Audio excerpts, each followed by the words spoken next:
Sveiki, tai aš norėjau trumpai papasakoti apie improvizaciją pradedantiesiems. Pavyzdžiui, jeigu reikia improvizuoti ir nežinot kaip, ar ateinat pas mus į impro džemą ir kartais nedrįstat, ar galbūt bijot ir nedrįstat žengti ant scenos,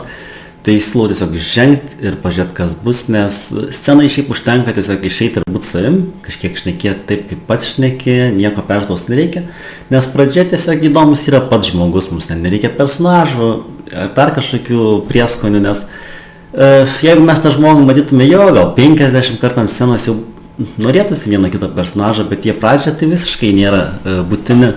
Tai žengus į sceną, kas yra galbūt svarbu, jeigu to nesidaręs, tai yra tokie du kertiniai dalykai ir manau, nesvarbu, kokiam stiliui improvizuoji, ką tu darai, vis tiek jie kažkiek daugiau ar mažiau galioja, nėra tokie įkalti į sieną, nėra jie tokie jau tenais mirtinai būtini, kad visą laiką jos naudot, bet tai yra klausimas ir partnerių idėjų priėmimas, taip ir kartais vadinamas. Tai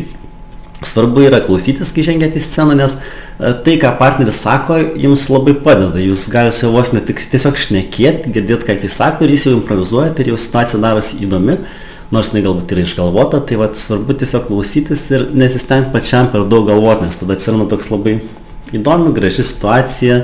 ar tai žaidimas koksai, pavyzdžiui, jeigu diriguotą istoriją atliekat, tai svarbu išgirsti, ką kitas sako ir mažiau galvoti, ką aš pasakysiu, nes tikriausiai, kai ateis tau laiką šnekėti, tai kad ir ką tu sugalvoji, vis tiek netiks, tai svarbu yra klausytis kitų žmonių, kad tas būtų toks nuoseklumas, nes jeigu tu iš anksto sugalvoji, bet nesiklausai, tai tu praleidi, ką kitas sakė ir tai, ką pasakysi, jau dažniausiai bus pavėluota, tai tas yra toksai momentinis dalykas, kad labai svarbu nenustojant tiesiog klausytis, bet ką pasakysi, tau tikrai užteks truputėlį, tau nereikia nieko išradingai, tiesiog vos pratęs, ką kitas padarė ir tau tikrai pilnai užteks 100%. Tai antras dalykas, tas klausimas ar partnerio idėjų priėmimas, tai aš sakyčiau, kad yra svarbu nesustoti, nes jeigu mes tik užsiginčysim pradžiai, mes sustosim ir niekur nepajudėsim. Tai visą laiką kviečiu, kai būna naujas improvizuojantis žmogus, kad jisai pabandytų dažniau taip sakyti. Tiesiog išgirsta kažką partneris sako taip. Man asmeniškai labai padeda įimas į scenos tokį entuzijazmą, kad, pavyzdžiui, kad ir ką partneris pasakys, man patiks. Nes jeigu aš išeinu, partneris kažką pasako, man nepatinka, ir tada aš pradedu savo galbūt idėją brukti, pyktis, konfliktuoti, nesutarti ir toksai sustoji vietai, tai tiesiog išeiti į sceną ir kad ir ką partneris pasako, tiesiog man tinka, aš paimsiu ir su tuo būsiu, žaisiu, kartais galima tokią emociją, tokį lengvą entuzijazmą, kad man viskas įdomu, rūpi.